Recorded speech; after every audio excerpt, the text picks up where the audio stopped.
asshole's got a gun. He's gonna shoot the president. Holy smokes, I've got to do something. All right, Lee, time to become an American hero.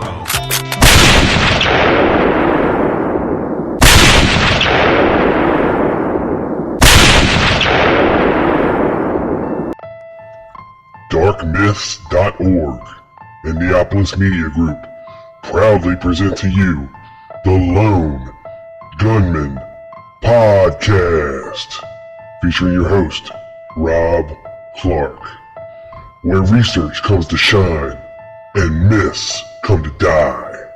Stay tuned. Be right there.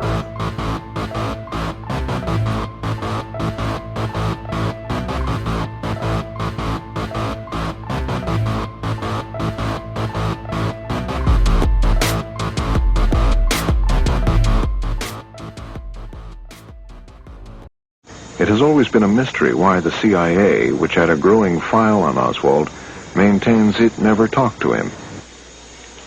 One former CIA officer, however, says he read an agency debriefing of Oswald in 1962. Donald Denslia still does undercover work, but agreed to be interviewed in shadow. I received across my desk a debriefing report. It was a debriefing of a Marine redefector.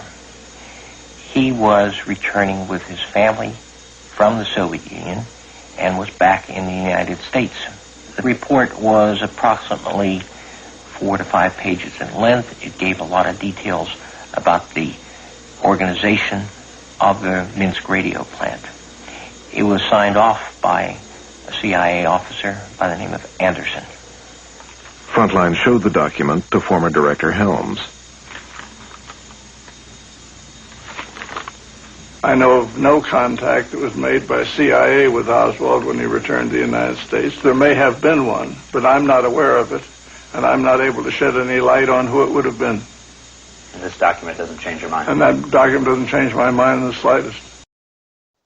What's up, everybody? Welcome to the show. This is episode 115 of the Lone Gunman Podcast, and I got a great show lined up for you today. And joining me back on the show is my friend Bart Kamp from Dealey Plaza UK, the ROKC Forum, and prayer-man.com. What is up, Bart? Hello, everyone. Thanks for having me again on the show. Well, it's a pleasure. Problem. Hey, look, our last show we did together is seriously 2 listens away from 1,000, and that's insane. It's definitely the best. Yeah, it is the most listened to show so far ever. So it's props amazing. to you. Yeah, man. Yeah, thank you. Thanks to everyone for listening. Actually, so because they make the show that popular. So thanks to them. Yeah, no doubt. Well, it's a fascinating subject, and I encourage everybody to go back and listen to it if you haven't checked it out already. It's all about prayer, man, and we're going to talk a little bit about that today. But before we do, Dealey Plaza UK had a conference recently, and that's correct. Yeah, and Bart did a presentation there, as well as other folks, Greg Parker and several other folks, and also got a chance to interview some very interesting people, which we're going to play on the show for you today. One with Malcolm Blunt, an old school researcher, and gleaned some interesting stuff from him.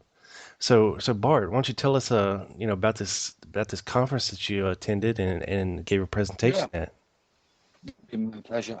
The conference itself was they get the most of the people, the members, getting together on Friday afternoon, where they all go to the pub.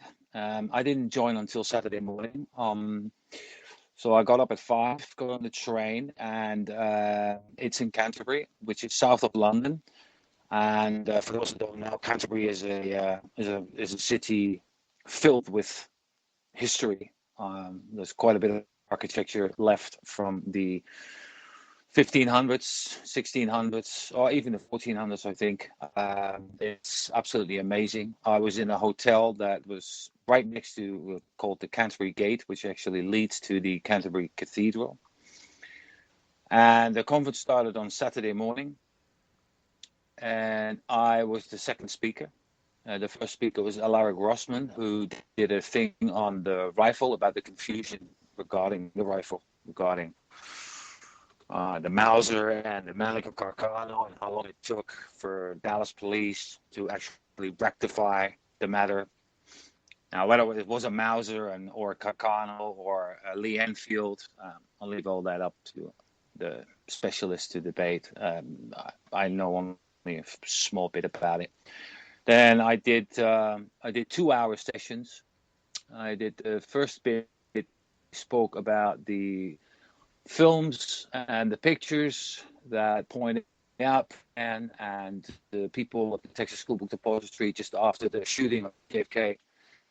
And then that basically extended into the certain individuals of the Texas School Book Depository. So I ended up talking about Shelley, Frazier, Lovelady, Molina, and then I also went upstairs to the 4th floor with Victoria Adams and Sarah Stanton, Nancy Dorman, Donna, and I did a little bit on the 5th floor boys, Jarman, Norman, and Ray Williams. And the problem was that I repeated pretty much what I did in the movie, but I added quite a bit of content on it. Mm-hmm. Extra added it on it, and basically that put me in a bit of a predicament because for those that don't know, I did the whole movie that I put on was I had half of the time allocated for half of the subject for the content, so I really had to cram it in there, and that meant that I had to leave out a few really important things. Then we went for lunch. We went to the pub, and that was really good. And we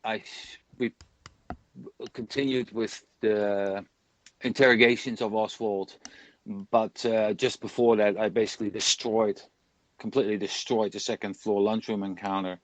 I already did that in the movie, but I added another 4 or 5 slides to what I already had originally in there.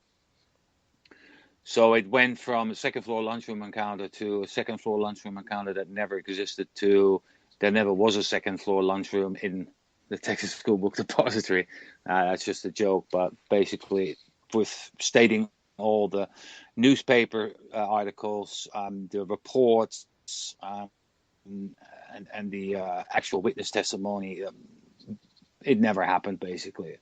And the problem is now, even by going through all the testimony of people like Shelley and Lovelady and Molina, is that and the women as well, is that a lot of them just lied through their teeth, absolutely just twisted lots of things. I'll give you a really nice example. It's actually this morning I found out that's about Mrs. Robert Reed and Pauline Sanders. Now, for those that don't know, Mrs. Robert Reed basically helped Truly and Baker nail Oswald by saying that she encountered Oswald just after the so-called lunchroom encounter. But she made quite a few mistakes. One of them was that she said that Oswald was wearing a T-shirt, whereas Baker said that Oswald was wearing long sleeves. On top of that, neither Truly nor Baker actually stated that he had a Coke in his hands. They did make that mistake in writing, but every time they rectified that, whereas Reed said he had a Coke in his right hand. The thing is, Reed was working for Truly, and Pauline Sanders was working for Truly as well. Now, Sanders is the only person on the steps. She said she stood on the top step next to Molina, although she cannot be recognized in either the Darnell or the Wiegman film. But Sanders is the only person that actually stated that she saw Baker go up those stairs with Truly in there. Whereas there's testimony of Frazier and Molina saying they only saw Truly by himself going in there. About a week or so ago at the Education Forum, Chris Davidson posted some GIFs, Sandy Larson as well. And in that GIF, which is something that I never saw before, but it's just because they slowed it down to such an extent. You can actually see that Baker isn't going straight for the steps. He's actually going past it. Now, the thread is called something along the lines that it was Baker going for the Deltex building. I personally don't believe that. I've got more of an inkling that Baker went to the corner of the Texas School Book Depository and actually had a quick peek up on the fire escape, whether somebody from the 6th floor, which is logical actually, whether somebody would actually try and get down those steps because they were just on the outside. So if somebody wanted to make a quick escape, then they would use the fire escape on the side of the building. Yeah, that's a little interesting nugget. I'm gonna have to check that out. Yeah, it's that the particular GIF is kind of cool because they go backwards and forwards with Baker, and you can just see at the angle that he's going past those steps. He's not going towards the steps at all. The problem is that when you watch the movie at normal speed, you don't really see it, and you just automatically assume that he's actually going to those front steps. So I thought, that's a really interesting find. And, you know, every week or every couple of weeks, there's something coming up and you go, hold on a minute, I never thought of that. This morning, now what are the odds on this? I'll ask you and the listeners. All right. Reed and Sanders, which I just mentioned, both worked for Truly, and Reed was a supervisor. Now, both Reed and Sanders say something that corresponds with each other. Basically, they said both of them had a conversation with O.V. Campbell, who was the vice president of the Texas School Book Depository, where they basically talk about the directions of the shots. Both women claim that the shots came from above them, whereas they say that when they had the conversation with Campbell, that Campbell says, no, they came from further down the street or the grassy area. Now, so when I read that at first, I thought, hold on a minute, that's a little bit too coincidental because both work for the company under Truly. Truly works under Campbell. So I started looking into this morning. And basically what it actually amounts to is this. In the original written statement from Mrs. Robert Reed, it says literally, I remarked to Mr. Campbell, who was standing nearby, that I thought that the shots had come from our building. But I heard someone else say, no, I think it was further down the street. Now, in the FBI affidavit on November the 26th, the handwritten affidavit of her was on November 23.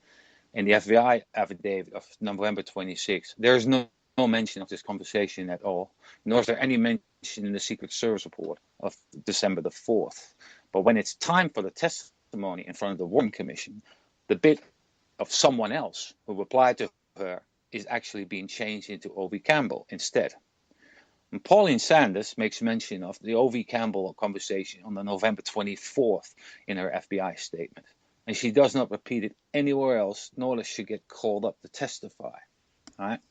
So it's all a bit iffy because, first of all, Reed says that somebody else actually replied. She asked a question to Campbell, but somebody else replied to her and said, no, it's further down the street.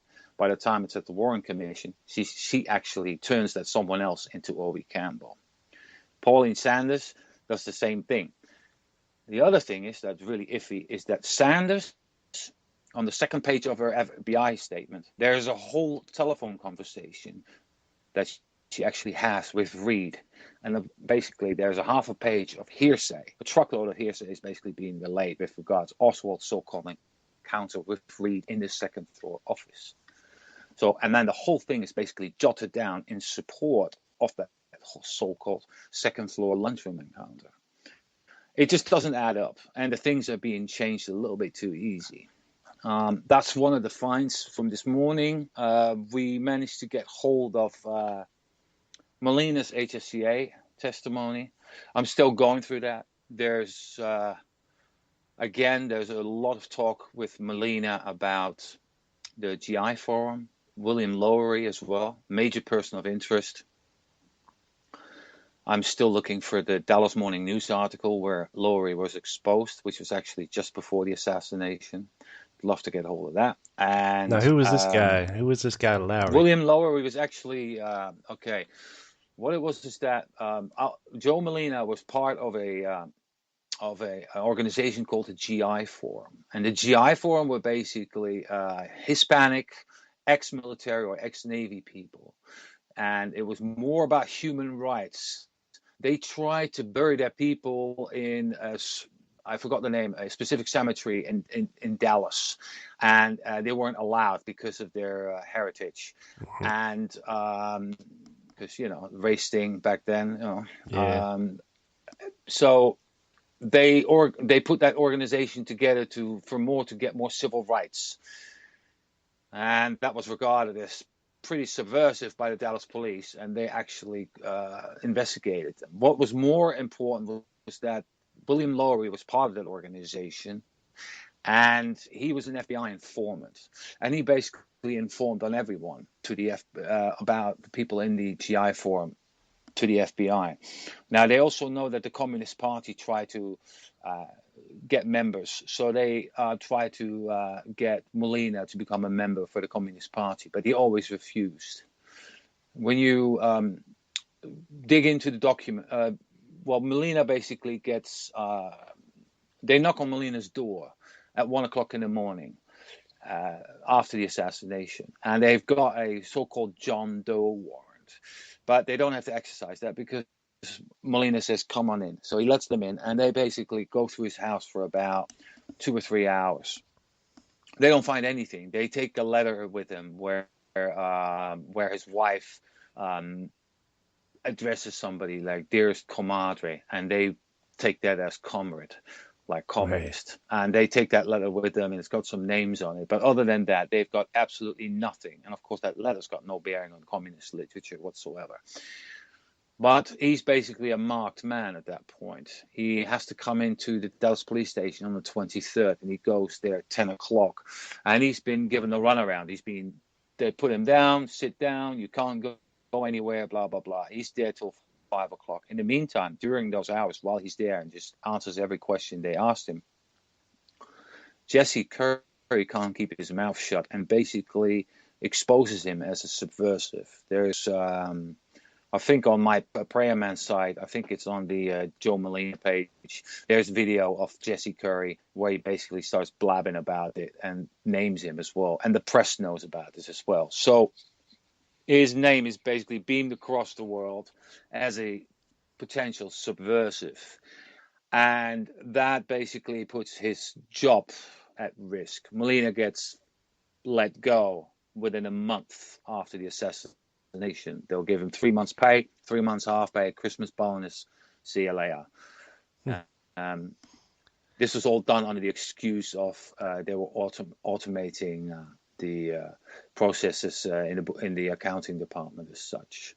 Whereas Otis Williams, who was his co-employee in that department, was older and was closer to retirement. It would have made more sense. It would have been more logical to actually let Williams go than instead of Molina. But then the phone calls and the letters started coming in and say, I'm not buying any because of the press. I'm not buying any books from you as long as you've got a communist sympathizer amongst you, etc., etc. Right. So the whole thing, the second, there's a whiff of communism around it. It's no different than now if you say like, well, this guy is working for you and he's got, they say he's been in an ISIS training camp as such. Right. You get the same smudge as such. We've got this HSCA testimony, which is kind of cool. Still got to go through it. It's going to be used for the next movie and it's going to be published at ROKC at some point. Then the other thing that I partially discovered, because the beauty is that I end up going back to the old RKC forum a lot. It's a really good source. There's some really good posts there by Lee Farley, by Greg Parker, of course. Oh yeah. Aldo Rossi. There's really good stuff there. And one of the things that I found out was that, well, as you know, in the original notes of the second floor lunchroom encounter, it's that Truly is going ahead of Baker which never made any sense to me, because why would you go upstairs with a guy with a gun behind you, possibly facing a shooter coming down from the 6th floor? Yeah. And you'd be in a crossfire as such. So that would never, that from the word get-go, I always questioned that. And what happened next was that I came across a little post where there was a mention of where they said, like, we found this report from Leo Savage, and in Leo Savage, who did an interview with Roy Truly in March 1964, I'll give you a little quote here, and he says, "I thought the officer wanted to get to the roof or for a better look, and I immediately offered to show him how. We ran to the freight elevators in the back of the building because the front elevators do not go beyond the 4th floor. But the 2 freight cars had both been left somewhere up in the top floors, and we took the stairs. The officer ahead of me. When I reached the 2nd floor landing, the officer was already at the open door of the lunchroom, some 20 or 25 feet away. No, I couldn't tell you exactly how much time it took, all this, but it wasn't long." So in March of 1964, he actually says that Blaker is running ahead of him. Now, I thought that's quite an interesting statement to make. But the funny thing is, then I started looking, and I found, and the Leo Savage thing is from March, and it was actually reprinted in a newspaper called the National Guardian. And that was quite a leftist paper.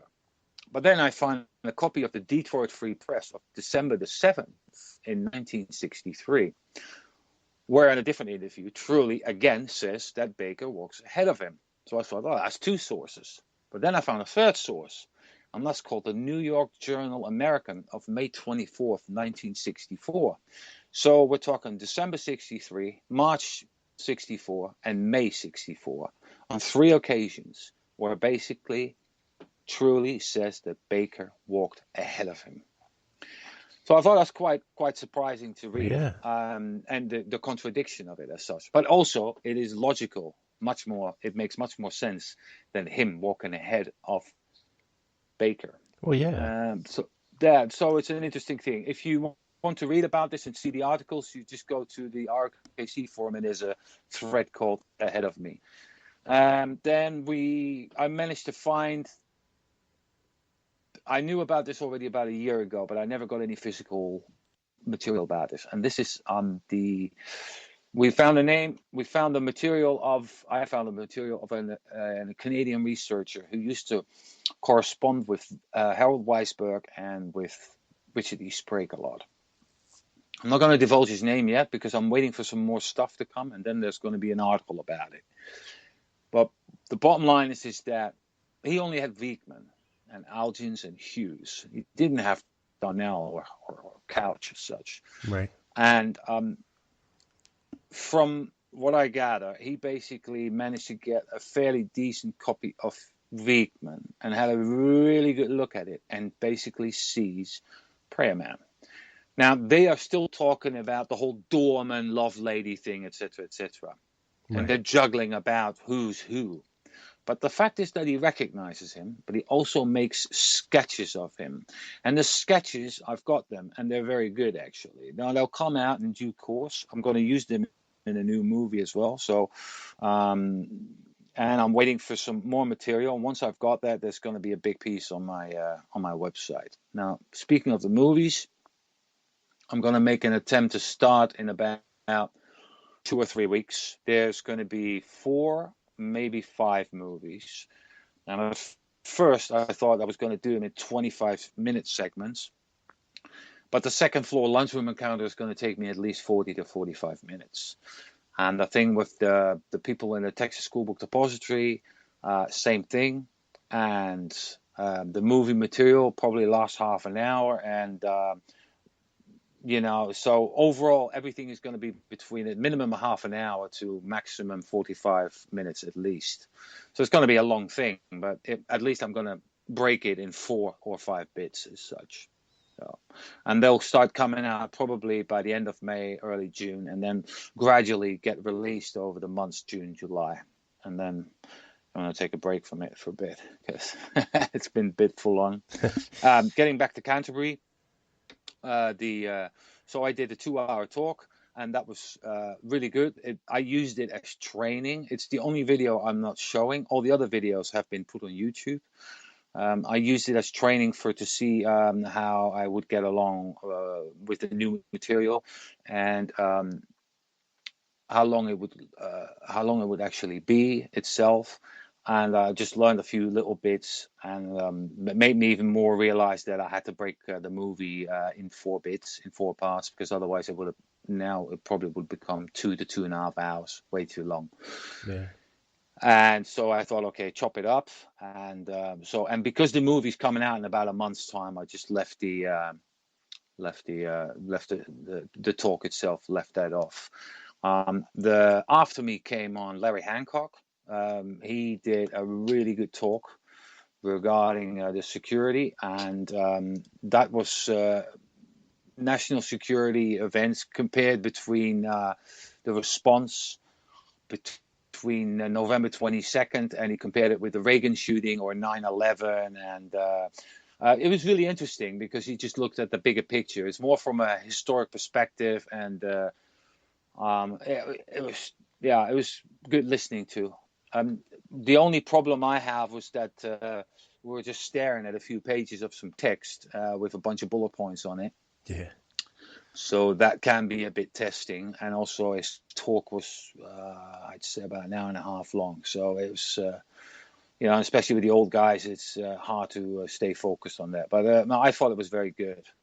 And that was followed up by a speech by Paul Brown, and he did a second part. He did his first part last year, and that's called Fingerprints of Intelligence. And you're talking about the Moore Shields, you're talking about the Paines, and all that connection between Oswald and them. So yeah, that's always good to listen to, and he just did it really in a rather speedy way, and the video will tell you that as well. Then we had dinner, and this is where I finally had a chance to sit down with Malcolm Blunt, and that was really good. I sat next to him at the table and discussed quite a few bits, and it's just a real joy to talk to him. And I was really looking forward to moderating the talk with him as well the next day. During dinner, we talked about all kinds of stuff. He told me that this is something I just didn't know, but probably a lot of listeners will know, is the fact that Building 7 contained a lot of JFK records. Oh, I didn't really? know that. No, I didn't. Yeah, so they're all destroyed. Yeah, and so for those that don't know, and I mean during the interview you will hear this yourself, it basically is that Blunt basically worked with John Armstrong on a project called Project Oswald. It was never called Harvey and Lee then. And he did that for about 5 years. And then after that, he basically gone into really deep CIA research. And I'm talking really deep CIA research, And it's amazing what he digs up as such. He used to have a flat right nearby Nara itself. He started there 20 years ago. Yeah, when you can spend, 6 months at NARA, Yeah, he just sits in there and just basically. You're gonna find he something. also has a different technique. We gone to Nara and we look for something specific, and he does it as well. But the difference is that whatever he gets his hands on, he just has it all scanned in. He doesn't go through documents and say like, "Oh, I want this or I want that." He'll probably just look at the cover sheet and say, "Yeah, I'll have that," and whatever if it's the subject is SR10, then he'll just basically just gets everything that's involved in it and worries about the content when he actually gets back home. He just comes back home with a truckload of PDFs and then goes through it and says, "Yeah, all right," and then starts making sense of it all instead of wasting time inside NARA. As such, I think that's quite a good thing. What he mostly during dinner talked about were things like how documents disappear. And this is a really simple question for all the naysayers. It's like if Oswald is the guy who did it as such, well, besides why is he linked to so much intelligence? But why does all this stuff disappear? He's got a great story about the Marine Corps interviews. There was about 100 Marines that were interviewed, and he had lots of trouble getting access to it. You know, I had to go back and forth, phone calls, this, that, and the other. And when they finally gave him permission, they got the case out, and it was all sealed up, and it was all covered in dust, stuff like that. And then they opened it up, and half the box was empty, and all the Marine Corps interviews all had disappeared. You know, it's the same with the Minox camera. You can't open it. It's been glued shut with whatever cement or glue they used. Nobody can open it and basically can compare the internals, like the serial number and so forth for that. It's impossible to open it up. Yeah, it's a little sketchy. So, yeah. Sorry? I was saying, yeah, that's a little sketchy. Yeah. A coincidence. I kept saying that during the interview. There's quite a few coincidences happening here. So yeah, dinner was really good, and then the next day we started with Barry Keane. Barry Keane did an address about the memory of John F. Kennedy. That was really good. It was about a 10 minutes talk. I had a nice fitting slideshow with it, and then afterwards we had the auction. And what people do is that there's an auction, obviously, and people bring in coins, movies, books. They don't want any more, and all the money goes to the actual organization, Dealey Plaza UK. That is mostly used for rental of equipment or printing costs, and because the funny thing is that even though we live in a digital world, we still get 2 copies of the Dealey Plaza UK journal sent to our mailboxes each year. So, and it's kind of cool because there's always decent articles in there, and again, the older generation, which I'm part of now as well, because I'm almost 50, so they like to have a physical copy in their hands instead of just reading off a Kindle or a tablet as such. I myself don't nice. Like. Yeah, I myself, I can read off a screen for about an hour or so, and then after that, I have to walk away from it, especially when you have to read a book as such. And after Barry Keane, we had Greg Parker. He made a movie for us and discussed Lee Harvey Oswald's Cold War. That's a good little movie. Lasted about 35 minutes. And then after that, we all got together and basically got a bunch of questions and called him up. And the good thing about it is that we were at Christ Church University in Canterbury, and they had a very good audio system in the auditorium. So they had speakers in the ceiling. So it was crystal clear. So that was really good.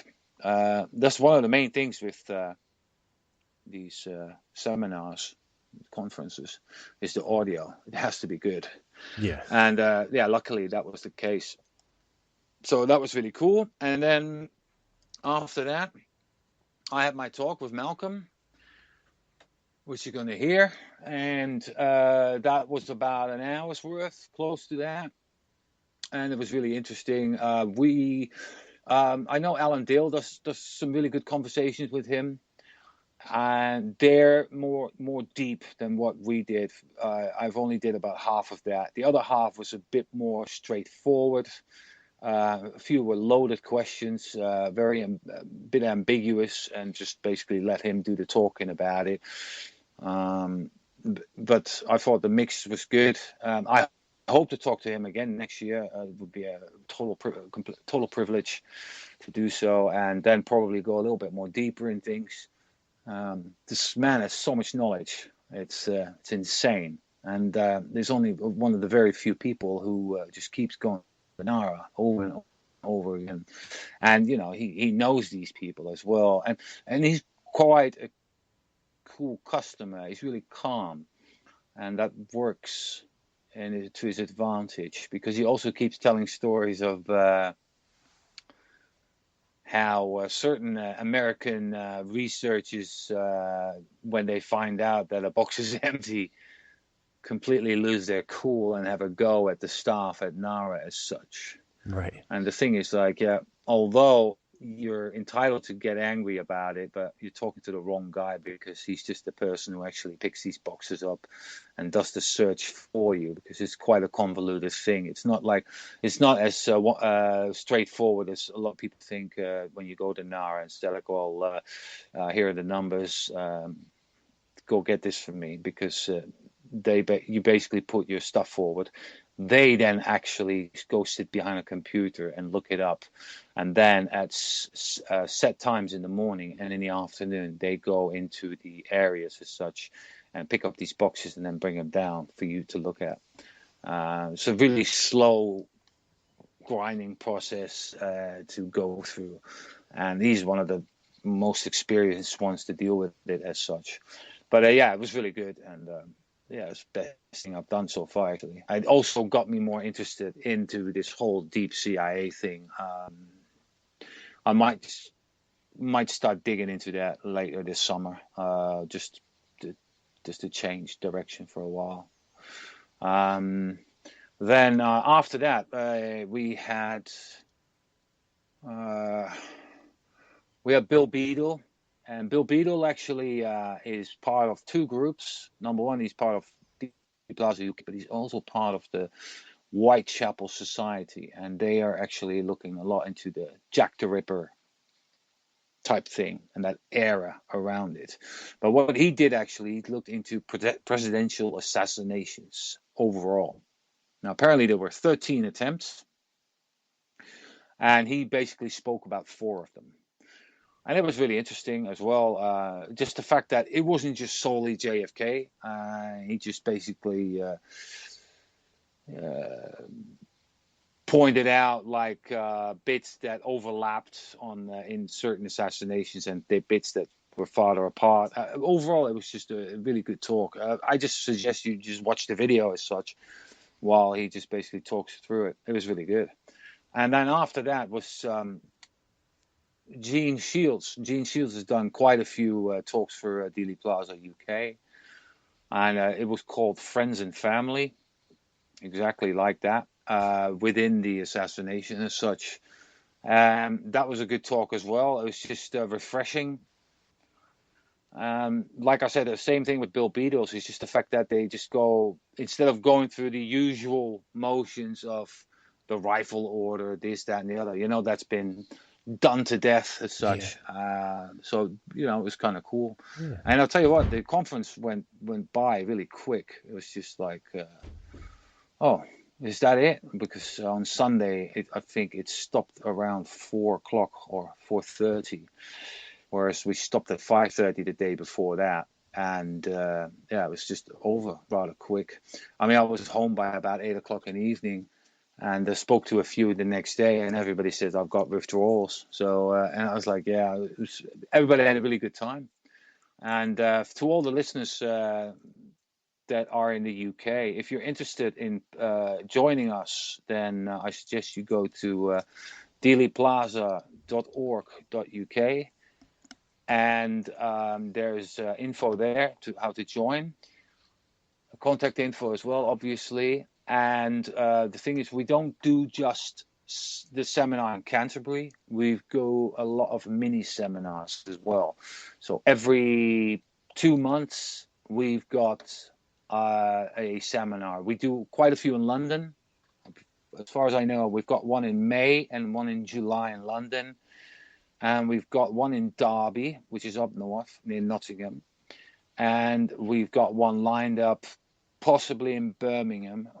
That's not been confirmed yet, but again, you can just contact through the website and find out about it. Membership is £18, so we've got American members as well because they like to have the magazine. So £18 is roughly about $27 for a year subscription. But it's good fun, just get together with like-minded people. And even on the smaller seminars, we always have about 15 odd people that sit in a pub, and it's just burgers and beers and talk for 5 or 6 hours. Whereas the seminars outside of London, they last most of the time a full day. So they start at 10 o'clock and they finish at 5. So Now that sounds like a fun time. So it is, and it's really it's active. Just like once a year is just not enough. I mean, Canterbury is great. They've done it there 14 times in a row there now. So it's really solid. And the mini seminars itself as well. I mean, I go to the London ones. The only ones I miss are the ones near the New Year. They always do one just before New Year's Eve. I missed that one because I'm always abroad.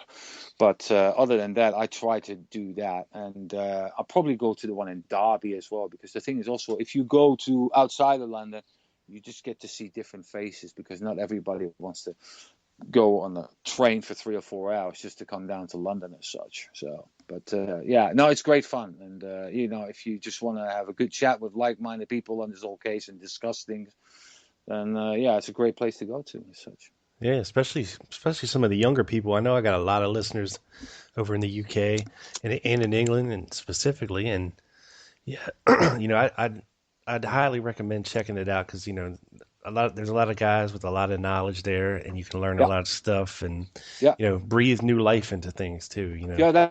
That too. And this is the thing as well. I found out because Prayer Man was an alien thing to them. You know, because here's the thing with Prayer Man. There's a lot of people judge Prayer Man on the photograph, but they've got it wrong. The photograph teaches you to look at the event and the testimony in a different way. That's what you've got to do, because the thing is, if you think Oswald was standing on those steps on that landing, even though everybody said he wasn't, yeah, because that's another thing. Molina said he wasn't there. Fraser said he wasn't there. Even though if they all say he wasn't, if you just think, because there is no candidate, there's no male candidate for that person to be there, and there's no female candidate either. Although, like Jim Eugenio said, if that's a female, then I don't know what, because he said his sister was doing, I think something with powerlifting or some sort, and she was taking steroids, and she wouldn't even get lower arms like Prayer Man had. And I was like, yeah, exactly, it is a guy. And but the fact of the matter is that you basically have to look the other way and basically say, okay, what is there actually to support the fact that Oswald was on the first floor? Because in the 60s, they were already saying that Oswald said he was on the first floor. The really good researchers, they made mention of this already. What they didn't make mention of is the accessibility to all the documentation that what we've got now, which is tenfold of what they had back then. And then, or even more, if you go through all the CIA stuff, but if you just look at it to relate it to the Texas School Book Depository and the statements everybody made, and if you look at all that, then you just have so much stuff that basically points to A, the second floor lunchroom encounter didn't happen. B, Oswald got stopped on the first floor by Baker. And that he was out front with Bill Shelley. Out with Bill Shelley in front. That's what he said. That's literally what he said to Fritz. And by looking at it the other way, then you can only come to one conclusion, that he was standing there. And yeah, a lot of people say, but the picture's too fuzzy, this, that, and the other. And I go, yeah, well, you're preaching to the choir here, and we're working hard on trying to get a better copy. This is another thing. I might get my hands on another Viekman copy in the next week or so. If that's the case, then I'll put it online right away, of course. I just don't know what type of quality it is. The copy we got so far was from the Richard Sprague collection. And I'm not sure whether this copy comes from the Richard Sprague collection as well. I have to say that the ones that we got from the Richard Sprague collection at NARA, they were duplicate negatives, and they weren't of the greatest quality. They were bigger than the actual 16mm film, but the quality itself was okay. It's still better than what is being shown through the Groden film and so forth. Yeah. But I hope that this copy that I'm trying to get hold of is of better quality. But we'll see. We know that the film is at NBC. NBC has acknowledged it, but they won't give it out. Same with the Darnell film. They've got it. They've got the originals, because that's the thing as well. They always kept stum about it. But they basically, we've got it through correspondence from somebody who worked at NBC and basically said that the powers that be will not allow the films to be scanned in. So that's enough for us. We also know that the Sixth Floor Museum has a first generation copy. And this is the actual copy that was used in the Oliver Stone documentary. What's it called? Beyond JFK, The Question of Conspiracy. And there's another story behind that, which I really like to find out, because how did they get hold of it, and why did they use it? And I think Gary Mack has got something to do with it, because he had a first generation copy and basically offered it to Stone to use in the documentary, because it wasn't seen anywhere else before. That's the thing, because I didn't see that bit of movie until 94, because I bought it as part of a duo VHS cassette tape. So tape one was the Oliver Stone movie, JFK the movie, and the second tape was the documentary that came with it. And in that bit, I remember seeing that I think the movie, that documentary is on YouTube. After about 21 minutes or 22 minutes, something like that, you see the segment of Baker running towards the Texas School Book Depository front steps. That's what we thought. That's the first time I actually saw it. So Sixth Floor Museum has had that film in its pocket, in its archives, for more than 20 years. And Gary Mack, I've got an email from Gary Mack, and I've got a private message from Gary Mack sent to two different people. One is Darren Hastings, and the other one is Vanessa Looney. And they basically both state that they've got, in both he states that they have a first generation copy, but that due to copyright hoo-ha, they can't do, etc., blah, blah, blah. But he said it was going to happen rather sooner than later. This was March and May last year. And then it went quiet, of course, because he passed away. So I don't think he corresponded a lot in June, because I think he passed away in July, if I'm not mistaken. Yeah, I figured copyright laws only last 50 years, or is it 75? Really? Yeah, the thing is, we're trying to get hold of it and get really good scans made. But you see, that's the problem, by getting them to take it out of the safe and that person to travel, because there aren't very many facilities around that are able to scan this stuff in, because I've got a film scanner myself, but that works on strips, not a reel of film as such. So that's the issue. You need quite a big machine for that, where on one hand you have that reel basically being fed into the machine, and it just scans each of these frames in one by one. I'd be surprised if there'd be more than 10 of these in the United States. So you have to travel for that, have that done. Yeah. On top of that, it's costly, But I already said, if I find some, if I had somebody who said, well, we'll do it, but you have to pay for it. How long would you reckon it will take with a Kickstarter campaign to basically point that out and just get not 20 very long. grand together? Yeah. I don't think it will take long. I think 20 grand would easily be got together as such. I think. Oh yeah. So that's pretty much what I've got to say regarding the PM matter so far. We've got some other irons in the fire, but it's a little bit too early to tell. We're waiting for more testimony, and we've got more stuff coming. But it just progresses slowly on a week by week basis, and yeah, it's good. It's progressing slowly. Cool. Well, sounds good. I mean, it's a lot of good stuff happening over there. And, I think before we play the Malcolm Blunt interview, Bart, I think it is time for everybody's newest favorite segment.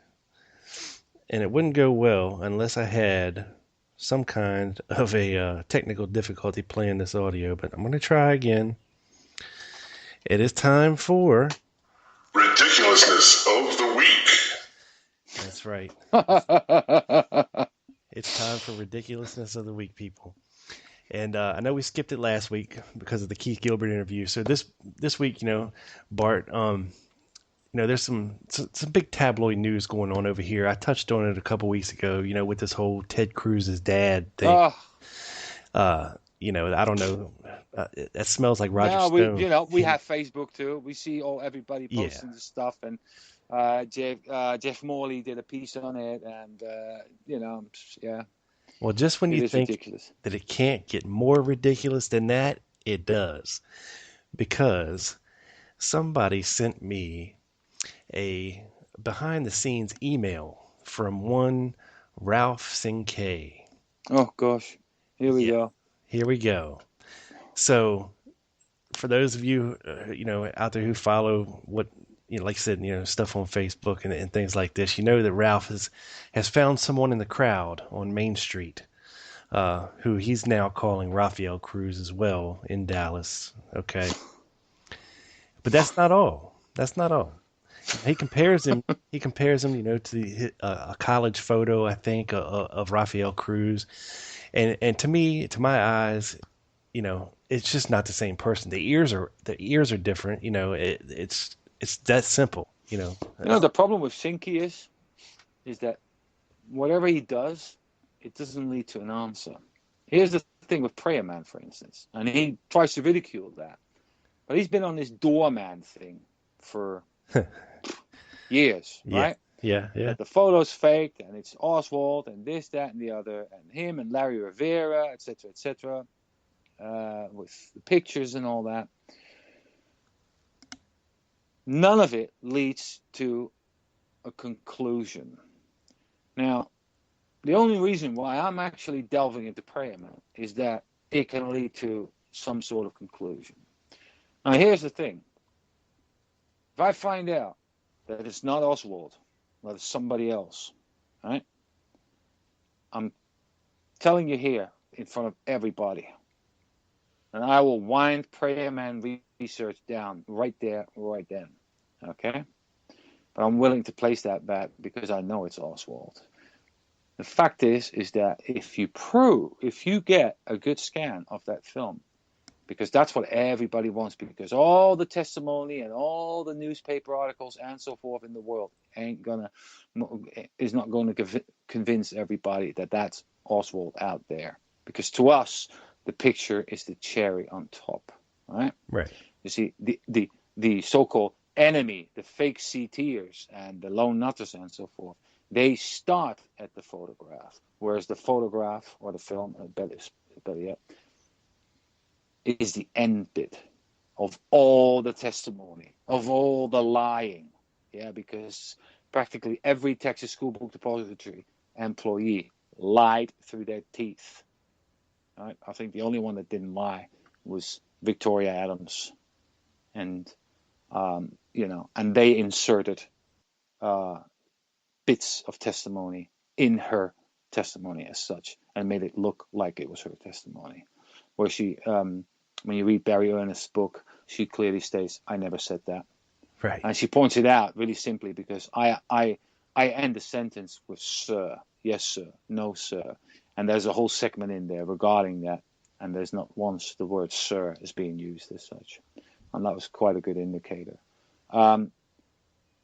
So if you can prove that Oswald is standing on those steps and prove he's innocent of shooting JFK, don't get me wrong, I think he's involved because of his intelligence connections. He knew about it. He knew what was going to happen.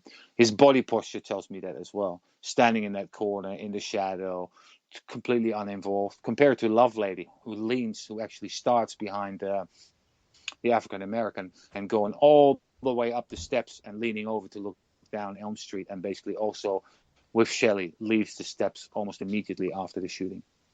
If you can show that Oswald is innocent of shooting JFK, it's still an open murder case, right?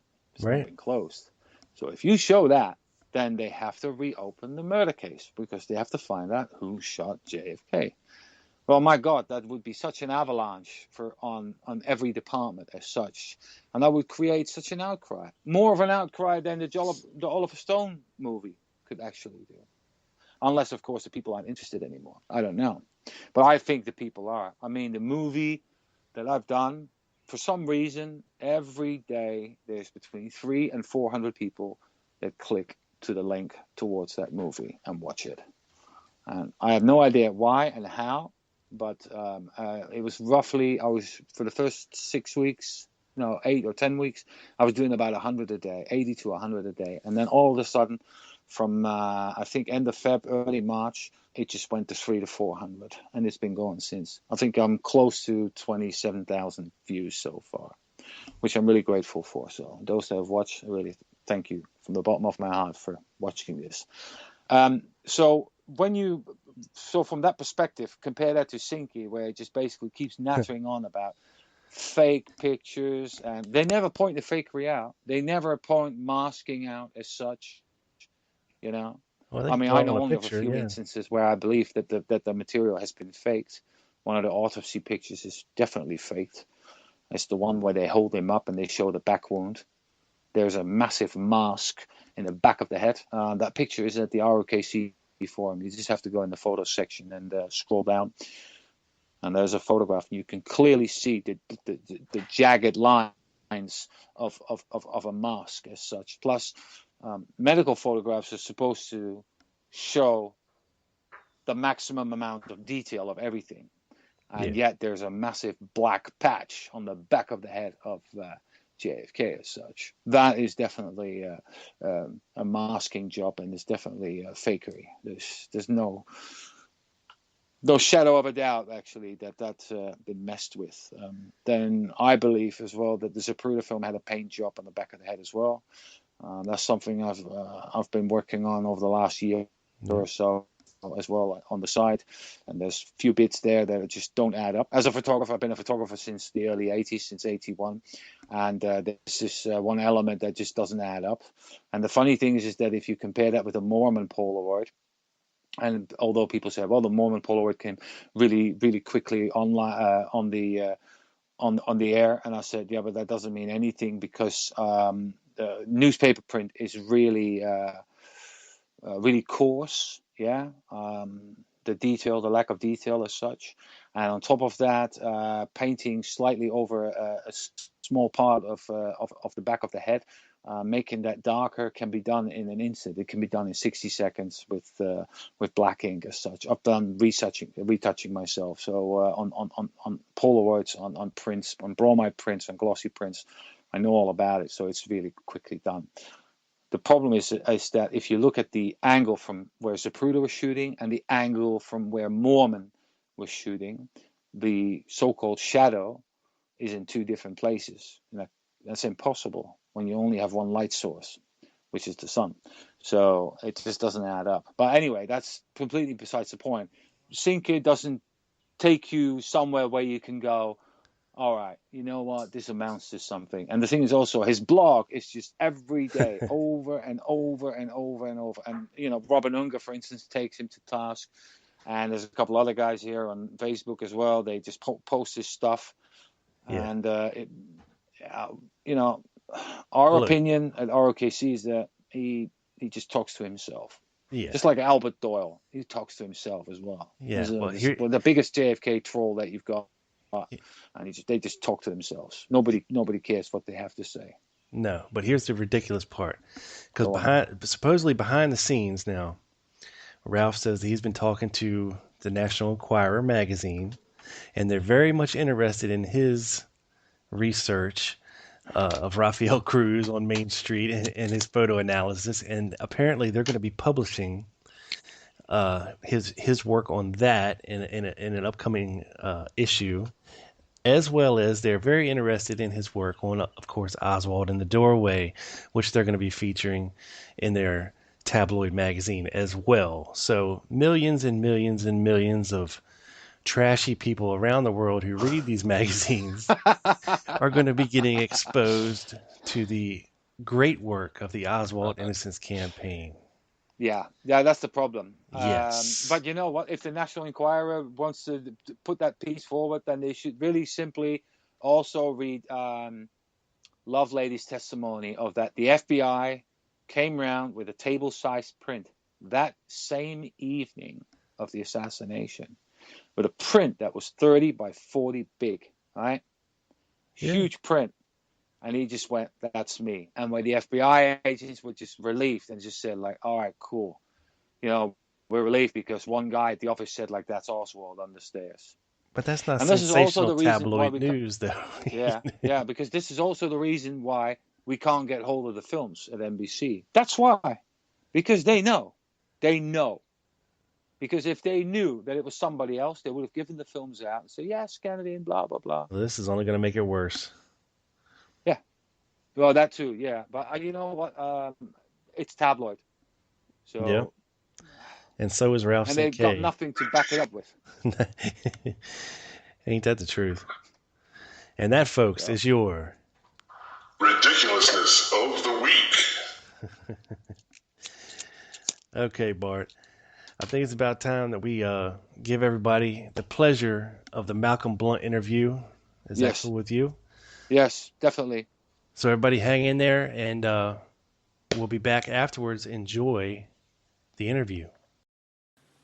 Can we just spend 60 seconds on your career, basically telling us all what you've done in a nutshell regarding research? Yeah, research I started in serious research I started in 94. 95 I met John Armstrong and did work with him on the Harvey and Lee book for about 5 years. At the time I worked on it, it was not called Harvey and Lee. What was it called?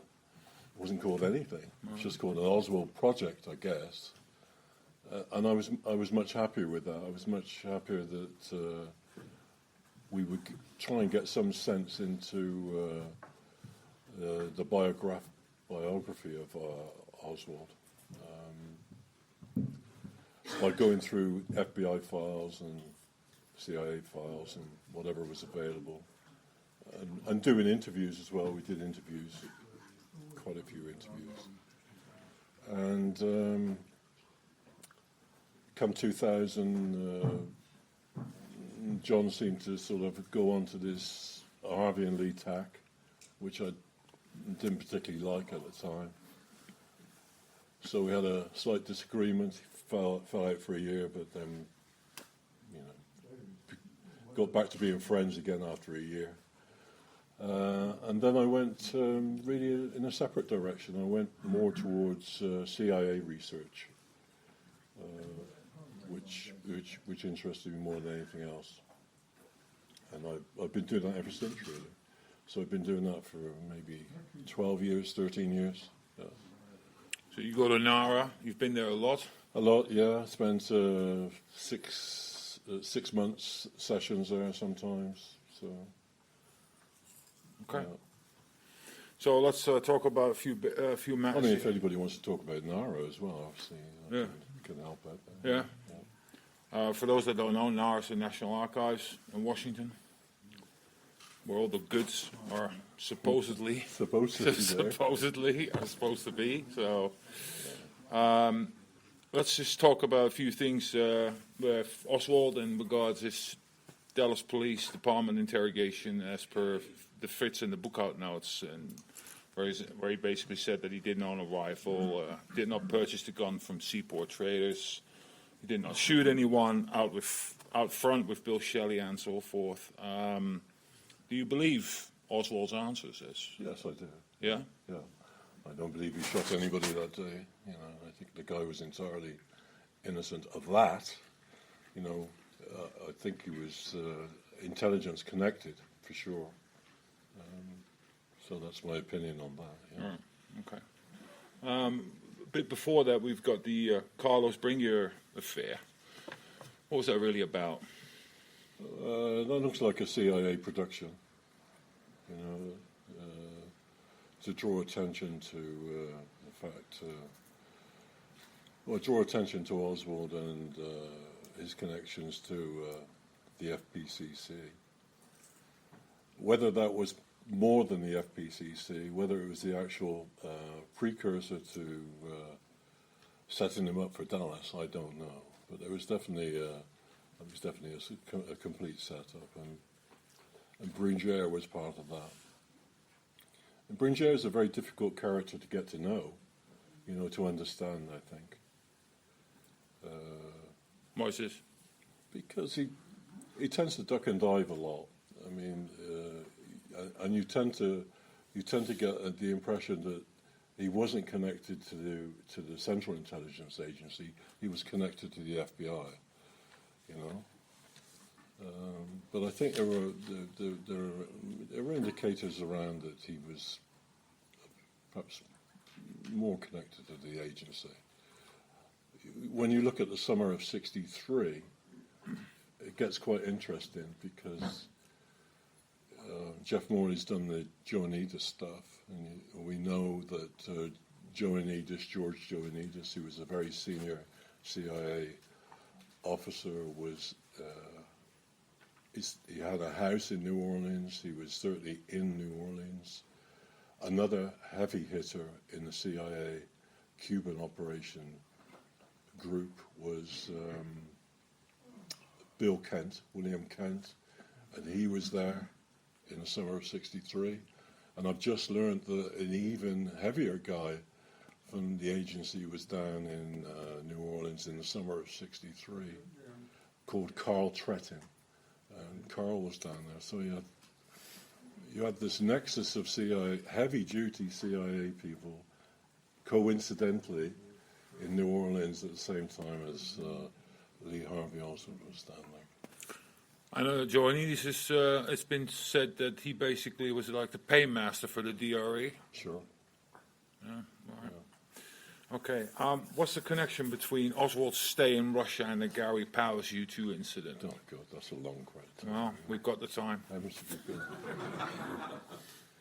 Well, I learned through looking at CIA handbooks and regulations and dissemination processes that when Oswald defected, the information was not handled in a normal way. It gets back to Larry Hancock's anomalies yesterday, because it seems that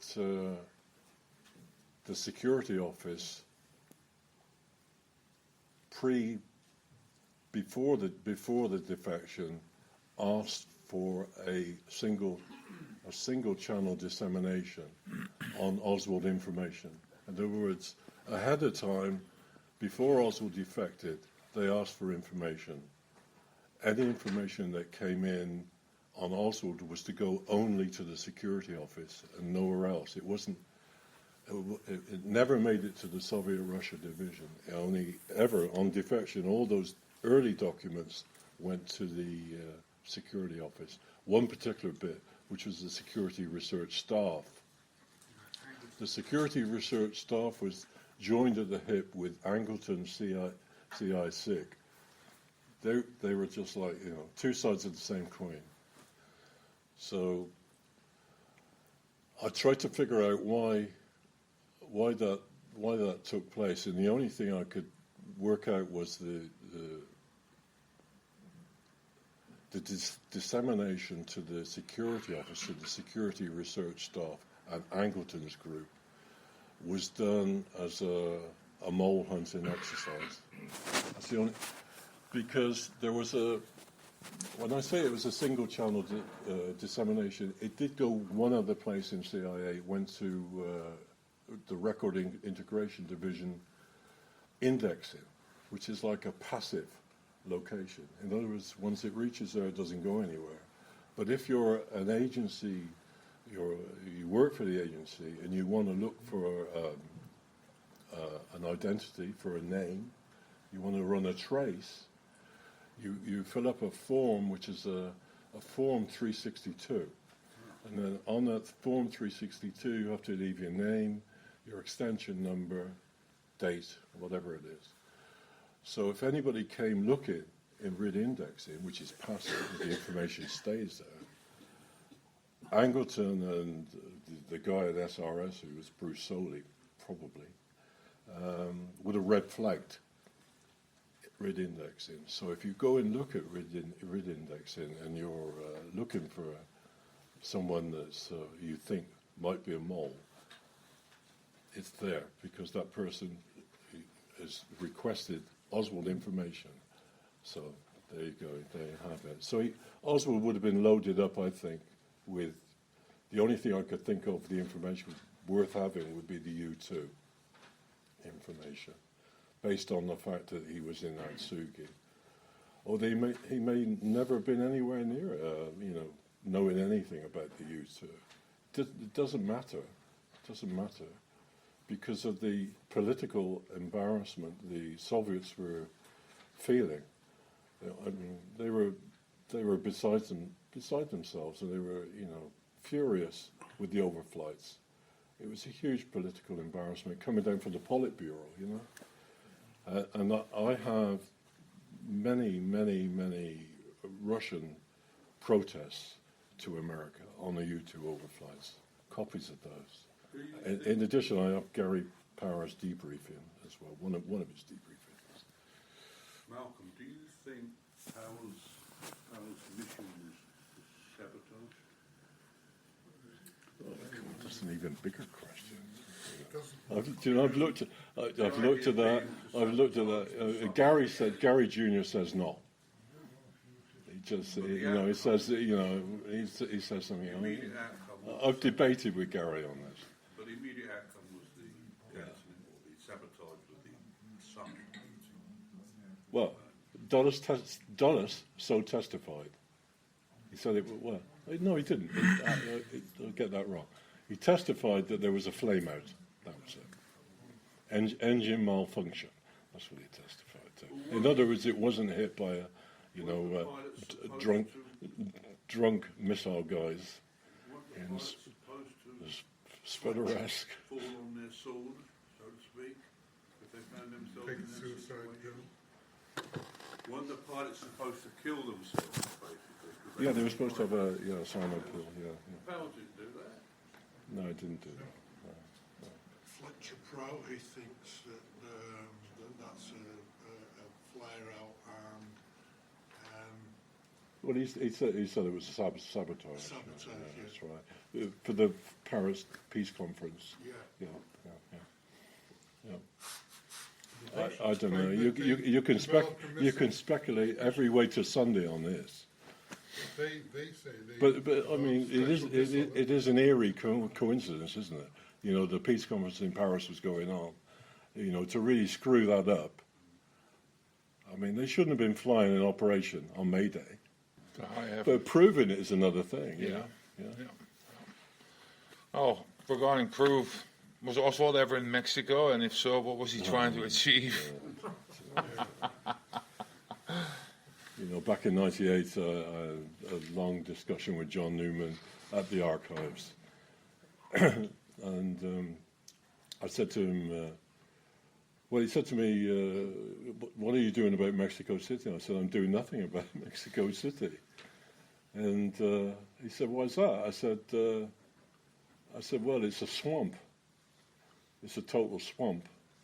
And he looked at me and he said, well, it's a swamp that you have to get into. So he said to me. So, but I've always tried to avoid it. I have a lot of Mexico City files, and periodically people ask me about things, and I break into those files. And I think Jeff Morley was the last person I broke into them for. But I copied the stuff and the new stuff that came out and kept up to date with it. But I'm not really. I mean, it's interesting that all the early reports seem to talk about Oswald driving. Oswald in a car, Oswald driving. Into Mexico City, into Mexico. A lot of those early reports. I mean, the Alvarado stuff is always a very strange thing as well. There's just so many weird things in the Mexico City story. Understanding, making sense of it, I think, is very difficult. Maybe that's how it's supposed to be. I don't know. So the jury's still out there. Yeah, sure. I mean, there may be more to come. There may be more to come. I think there's quite a bit of still classified material on Mexico City. There's a great deal of classified material. The stuff I think would be a benefit come 2017 would be security classified testimony, for sure, because that's they've really dug their heels in on that. Specifically, the testimony of Bruce Soley and the testimony of Robert Gambino, Interestingly, both of these guys are security office guys. Gambino, I had his notes, the researcher's notes for Gambino, and that's where I was able to stick together how the dissemination process worked, because he gave it up. And the notes, we have about 5 pages of notes, probably well over 100 pages of testimony. So there's a lot to come from the security classified testimony files. Interestingly, some things have been withdrawn. The last time I was there, which was last month, it was March, and I noticed that there's a document, there's a record integration division guy called Larson, whose testimony is just fantastic. It's almost 200 pages. And as a sort of like an intro into understanding how CIA moves its paper around, it's just absolutely fascinating. And that stuff, that testimony was not in the files. And it said, there was a pull slip, and it said, withdrawn by another agency, which I thought was pretty strange. Yeah. So you got some things that were there that aren't there, and then you've got the stuff come in. The security classified testimony, there's going to be 2 boxes, 2 big grey file boxes, and I think those are going to be, I would get the magnifying glasses on those. In addition, another security office guy called John Dempsey, his church committee testimony has been denied in full forever, and that's supposed to be released next year. That's 186 pages. So. Is there anything else in that pile? Because I've seen the list, and it's pretty big, actually. It's masses and masses of stuff. I mean, the difficult areas for the agency are going to be cover and corporations, proprietaries, banks, financial, the stuff where the tentacles go. I mean, that's a difficult area for them. For them to see that out in the open. Yeah, I mean, you can see why. I mean, if you look at the Robert Kennedy assassination, I mean, I found a document which was where they were the cover group, the central cover, no, not the central cover group, the commercial cover group, which is part of CIA, where they place people in businesses, corporations, companies. The House Select Committee had given them a name. They'd run a name, and the name was Joe Campisi. So they ran it through the system. They ran it right through CIA. And lo and behold, the commercial cover group pop up the name Joseph Campisi. But it wasn't Joe Campisi, the mafia guy. It was a Joe Campisi that was CEO of Belova Watch. And what you discover from that document is Belova Watch is a cover company for the CIA. Well, if you think back to the Ambassador Hotel in Bobby Kennedy, whose convention was at the Ambassador Hotel? Belova Watch. I mean, this is where the tentacles go. I mean, you can drive yourself nuts thinking, if you're a diehard conspiracy theorist, you could think, well, Bobby Kennedy gets shot down, and there's a CIA cover company work. Got their convention that night, Belova Watch. Yeah, I remember the documentary made by Shane O'Sullivan, where this whole thing basically, where he thought he got shot down. He got shot down because they said, oh well, it's these 2 guys were working for Belova Watch. Well, yeah. Who are Belova Watch? They're friendly. They're a friendly corporation. You can drop people into it. I'm not saying they did, but maybe they did. I don't know. Yeah. What are your thoughts as to whether Angleton was running a between quotation marks, a barium metal operation using Oswald that was used by the plotters to assist the cover-up as proposed by Peter Dale Scott? It's a possibility, you know. I wouldn't, second guessing Angleton or his motives or what he was doing. I mean, it's really. I think Angleton is a really difficult area. I think he was absolutely involved in the Oswald defection for sure, because you could see that with the way the documents moved. They didn't go where they were supposed to go. They went to his shop and they went to the security research staff. So, yeah.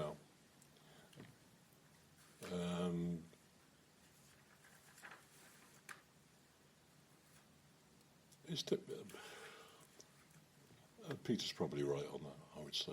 Yeah. Okay. Now, you've been to Nara quite a lot. You practically lived there. Yeah, true. So, what's the closest thing you've ever seen to a smoking gun in the existing records? Well, what fell through the cracks? Well, no, yeah, but I mean, good stuff. The stuff that you dream of getting. I got too early. I was still, as green as cabbage. And one day I got the Fair Play for Cuba Committee files unredacted, totally unredacted. I had them for 3 days. Then I let them go. And then I realized afterwards what I'd actually had in my hands. You had all sorts of, all the informants' names, everything, the whole thing. I must admit, even then I did think it was peculiar. I couldn't see any redactions in the documents, in the files. But it just goes to show, that even organisations like NARA can make mistakes. Well, that's what it actually is, a human error, just like the Master Sharp document, for instance. It was a new person into the archives I was dealing with. They'd only just arrived there, and they just went to the wrong area. They went to the classified area, pulled out a classified cart, which was the whole of the Fair Play for Cuba Committee FBI files. Yeah. 24 boxes. But you didn't copy it? I copied some of it, yeah, because I hate to say it, but one of our researchers' names was on in one of the documents as an informant, and not our British researchers. I'm talking about American researchers. So I found that at that time I found that interesting. I mean, it was something that one always suspects that the research community would be penetrated by all sorts of people, So which one is it for you? Yeah. Ah, yes. George Herbert Walker Bush. Did he have any CIA associations in '63? That's a tricky question, isn't it? George Bush looks like he was working for the agency, but trying to get proof on that is very difficult. The Assassination Records Review Board put that request in to CIA, and they did their searches.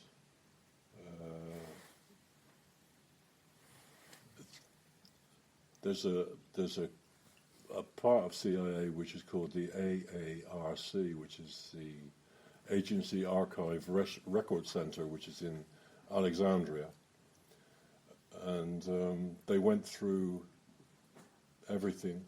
Allegedly, they went through everything there, and they couldn't find anything to say that George Bush was employed before 1976, I think, when he became DCI.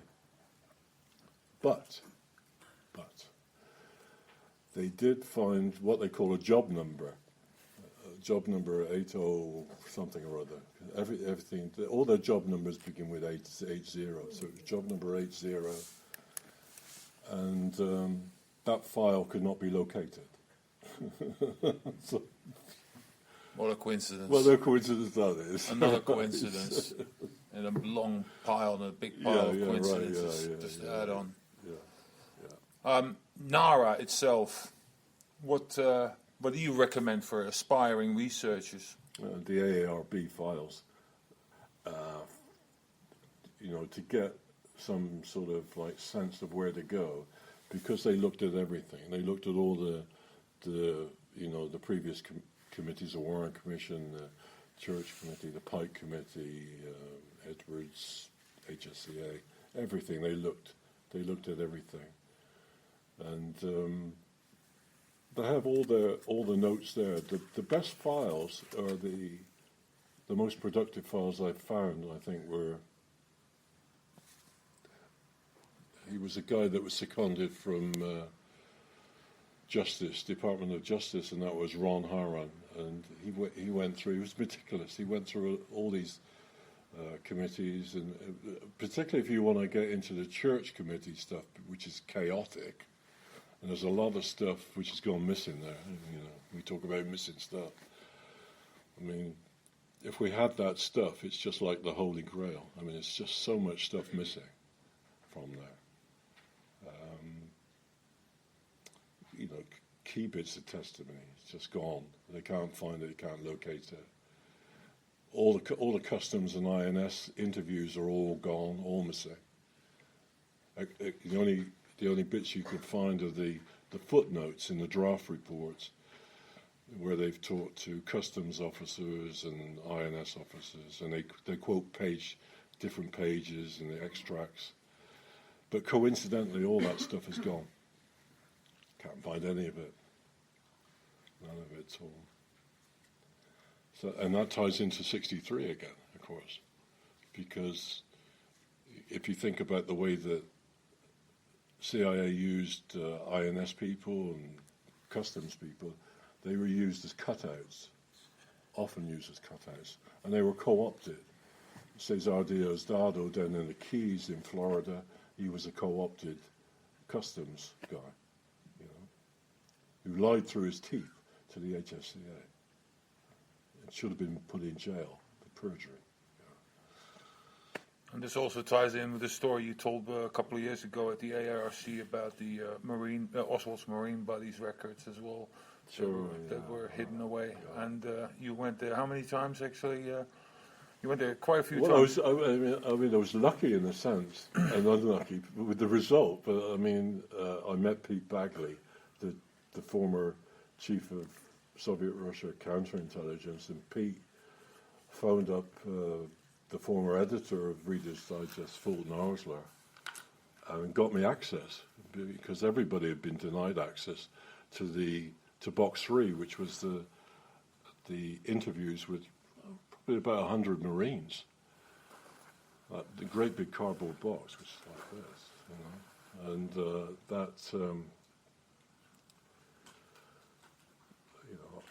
when I first tried to look at that box, I called up the Georgetown Library guy, Scott Taylor, and Scott said, "Oh yeah, come on over." So fine, I go over, and then when I got there, he said, "No, you can't see it. I've requested Box 3." I said, "Well, I've come all this way. Can you not do anything?" And of course, he called Fulton Arsler up, and Arsler said, "No way." So it was many years later that, through this friendship with Pete Bagley, I managed to get Pete phoned up Arsler, and then as soon as he interceded, there was no problem. I could get to see it. So, but when it came out, and we undid the box, which was all sealed up and it was dusty as hell, you could see straight away that more than half the box was empty. The stuff had gone. There were no Marine Corps interviews whatsoever. If there's no problem with Oswald in his biography and his identity, that shouldn't happen. Yeah. Exactly. It proves Actually, the opposite. Yeah. It shows the opposite. Yeah. And the only thing in that box was there were the Reader's Digest researchers for Epstein had gone to Belgium and they tracked various. It was stuff to do with the Moranschuld. There was a bit of stuff in there to do with the Moranschuld. I don't know. In that box. But yeah, I mean that seems to be, every time you get to somewhere which is interesting and you'd like to see the stuff. It ain't there. It's gone. So you now talk about 2 instances, but are there more instances like that? I'm trying to recall. Yeah, I mean the customs stuff was one instance. I don't know. You have to give me time to think about it. Yeah, there are other instances, but yeah. Okay. Greg Parker wrote an article called "Anatomy of a Fake Defection," and everybody was forwarded that via email as such. And it was about 10 pages.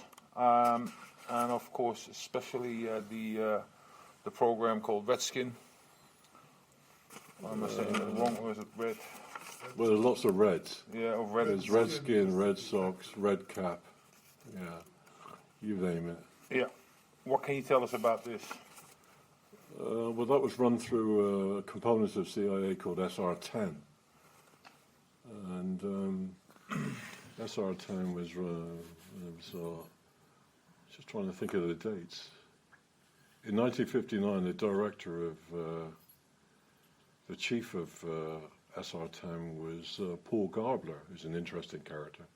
And then I think in 60 it was Alexander Sokolov, and then a guy called David Chapchalsky took over in 61, and he was there for a number of years. SR-10 utilized students, tourists, people, mainly students, I suppose, to go into the Soviet Union and gather human intelligence. And they were, I can't say they were trained, but they were, heavily briefed. And each one was cleared at quite a high level, right through to up to Richard Helms. Would have to sign off on each one of those. But what interests me was that there were more levels. I don't think Greg's got to this. There were more levels of the Redskin program. Besides the students, there were a series of. If you got your pen and paper, yeah. There were a series of contract agents, and these were called the AE Fairways. And then it even looks as though there were CIA staff officers staff people used, which quite surprised me. There was a guy in 64 called, and he may still be alive, you need to write his name down, called Warren Harshman. And he worked in SR-6. But for some reason, he was utilized in 1960 as a tour guide by the agency. He went into, and he was traveling to Minsk. So Harshman was a Redskin. So he may still be around. He possibly, maybe you could talk to somebody could talk to the guy. Let me just. Red Sox was a program which started very early on. Yeah. Or do you want to stick on? I've got here a memorandum by Richard Bissell, issued in 1959 on the 2nd of September. Yeah. Titled "Operations Against Soviet Targets." The operations listed were Red Cap, Red Sox, and Red Skin. Red Cap and Red Sox were conceived during Frank Weissen's watch as head of the Directorate of Plans. Their inclusion in the Bissell memo is most interesting in that those programs had been aimed solely at Soviet satellites and were derived out of the failing Volunteer Freedom Corps. Immigrants from Czechoslovakia, Hungary, Poland, and Romania were trained at a base just outside Munich with the aim of infiltrating them into the satellites at the optimum moment to foment or aid national uprisings against Soviet rule. The failed 1956 uprising in Hungary caused these operations to be deep sixed, along with the Eisenhower policy of rollback. But the National Security Council, the NSC, resolution which gave birth to them, NSC 143/2, was not rescinded until late December 1960. The Bissell memo opens by stating, the effort of clandestine services against the Soviets will be increased and expanded. This demands a coordinated clandestine attack by all operating elements of the CS which have operational opportunities. Typical CIA speak. Yeah. No. That's actually very clear, but I mean, if you go into the handbooks, it's arcane. So Red Sox, Red Sox was, I thought it was maybe just even a little bit earlier. Conceived maybe by Wisner, but it was talked about much even an earlier date, because Arnold Silver was a very fine counterintelligence staff guy, staff officer, and he wrote a report on the projected Red Sox program, in which he completely warned against doing it, because the Soviet internal controls were so complete, it was bound to be a doomed enterprise. You could never do it. And that's exactly what they found. All these people went into the Soviet Union in black, what they call black, and they were all picked up. Either killed or captured. All right, then there's Russell Langell. Langell was a CIA officer working on the cover of embassy security. He was arrested by the Soviets after being caught with notes obtained from an inside agent he had been running. Langell was interviewed at CIA headquarters by two staff counsel of the HSCA. Notes of that interview, taken down by Robert Gensman, include the following illuminating comments. Langell joined the CIA in 1950 and worked mainly in SR-9 of the Soviet-Russian division. In November 1955, he resigned from the agency on the pretext that he was disgruntled with his assignments. Yep. His CIA file would have reflected his this termination of employment. Yep. The only document to the contrary would have been a memorandum from the Director of Central Intelligence stating that Langell would retain all rights when he returned to the CIA.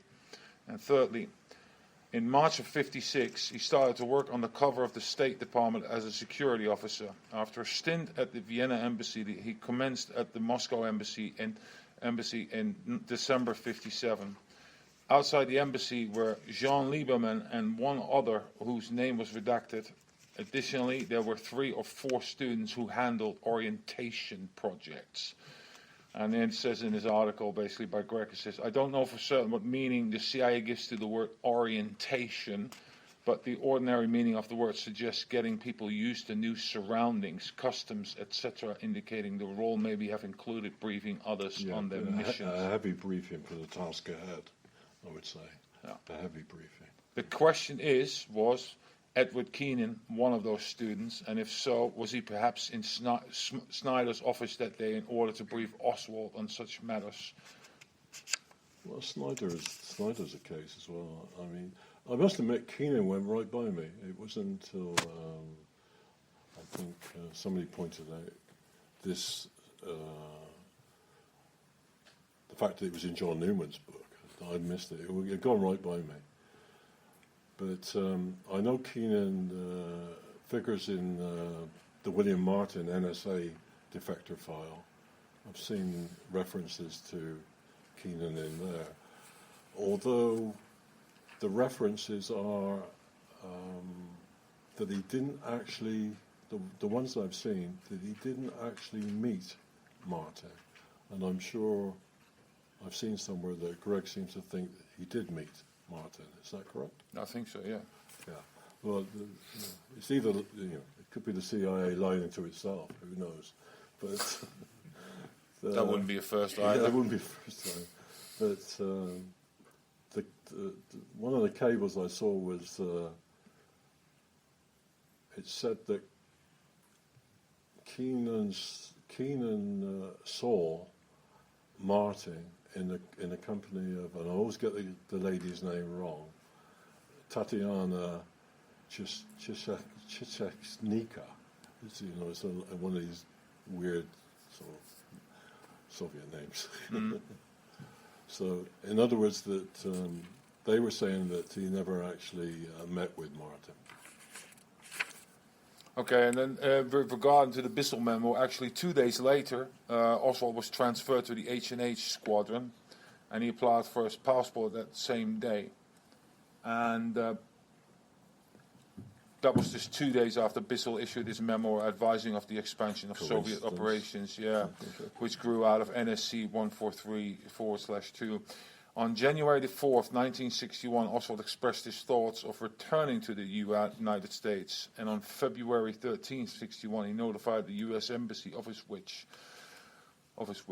The change of heart about staying was within a mere week or so of the NSC 143/2 being countermanded, with the first steps toward actual repatriation only a few more weeks after that. That the HSCA could look into the possibility of Oswald having been an agent sent to the Soviet Union by the SR division of the Directorate of Plans and decide that there was nothing to indicate that this has been the case is worrisome. His finding seems to have been based primarily on the testimony of CIA officers and its own extremely narrow readings of documents. It is to be hoped that any future investigation will not be so easily thrown off by smug reassurances, nor willfully ignore the full significance of the document it accesses. Well, the people that had their hands on Oswald, in my opinion, were Angleton and his group, and Soley and his group. They asked for the documents on Oswald as they came in. They must have asked those pre-defection, so they were the people with their hands on it. They had pre-knowledge, but you have to try and work out what was up, what was their intent, what were they going to use Oswald for. There's no question in my mind that you can't make a major change in dissemination. There has to be a good reason. Okay. Anyone have any questions? Malcolm, next year is a very significant year, as you know, the released documents in JFK, as a result of the JFK Act. Are you optimistic about what's going to come out, or do you think it's going to be just another, because they have an option, they've got an option. I'm optimistic, but I'm pretty certain that CIA are going to appeal to the president, whoever that president is. Bit of luck, it might be Trump. As another follow-up question, do you think, in my opinion, I could be wrong, but my opinion, President Clinton is going to be more amiable to opening this thing up? Neither do I. I haven't got too much confidence in the Clintons. So, you're not going to get leadership, not get anybody in the leadership authority to say, it's about time we sorted this thing out. Can you ever see that happening?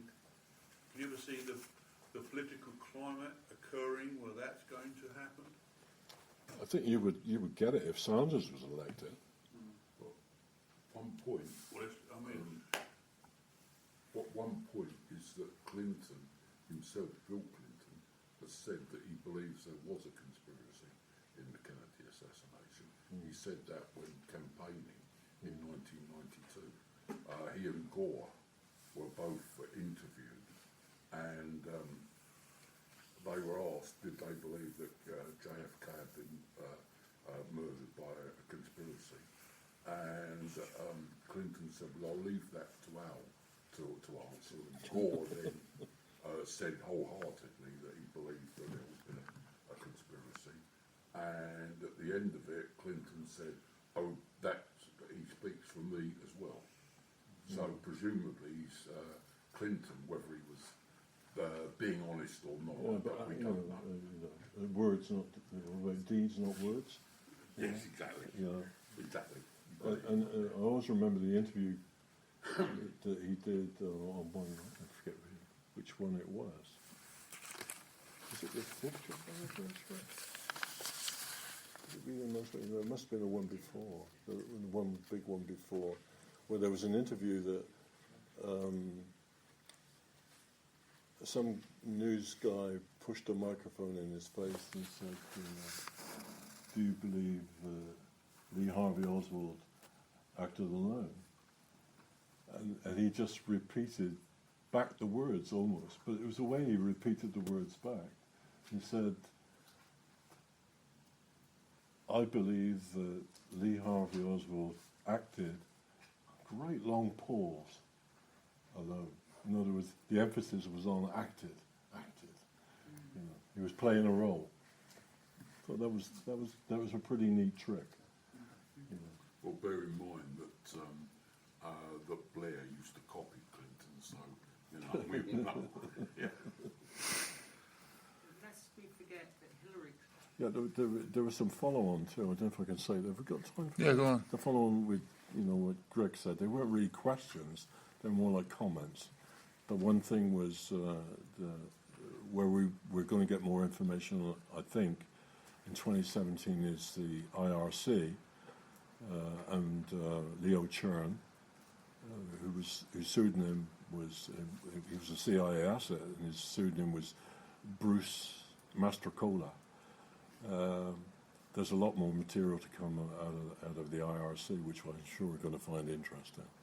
And the other thing was what he talked about Ferry and the recruitment of Oswald for doing the CIP. That struck a chord with me because when I met Fred Reeves, that was the guy that did the post-defection investigation of Oswald in '59. The one that never happened.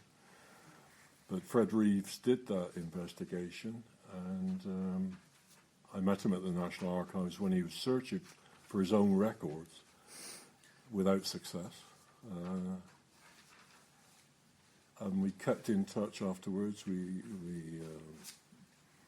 corresponded and often phoned each other. And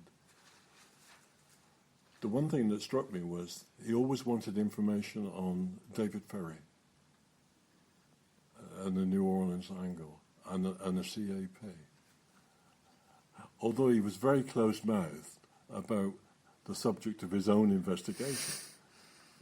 The only thing I could ever get out of him was a lot of information came in from Japan. An enormous amount of information on Oswald came from Japan. Not so much within the US, the mainland US, but from Japan, which I thought that was quite interesting. But then this interest in Oswald and the CP, which went on for weeks, months, over a year, looking at anything I could get on David Ferry. That sort of like touched the nerve. I mean, was part of his investigation, or did that investigation touch on the CAP? Why would he be so interested in that bit? Just that bit. Nothing else. Just that bit. Isn't that curious? Yeah. I think so. Yeah. All right. And the other thing was the Unitarian Church. There are more records to come on a Unitarian Church, we were in the security office files, and I think they're still classified. So there's obviously a relationship between CIA and the Unitarian Church. I know that also from the fact that there are open documents which not related to the Kennedy assassination. It's the Poor People's March, but they've clearly got assets. CIA have got assets inside the Unitarian Church because they're monitoring the Poor People's March going into DC in whatever year that was. 66, 67? Yeah. 65? I don't know. You're better on it than I am. You're homegrown. All right. On that note, is there any other questions left? Do you think there's a smoking gun that's going to give us, Closure. yeah, that's a good word. I think researchers and good researchers are going to find new stuff, and they're going to find stuff which is significant. But the media won't take a blind bit of notice, I don't think, unfortunately. They're going to be looking for something that's like that isn't there. That's a problem. Yeah. We make progress as researchers, but it's too controlled an environment, particularly the U.S. media. Can't get beyond that. Okay. But I spoke to a senior person in the CIA's historical review group. Coincidentally got transferred after she spoke to me. Another coincidence. Another coincidence. And she said to me some of the stuff that's there that's supposed to be released in 2017 should never be released. She said. And then there was a pause, and then it was, you can be sure that we will be appealing to the president.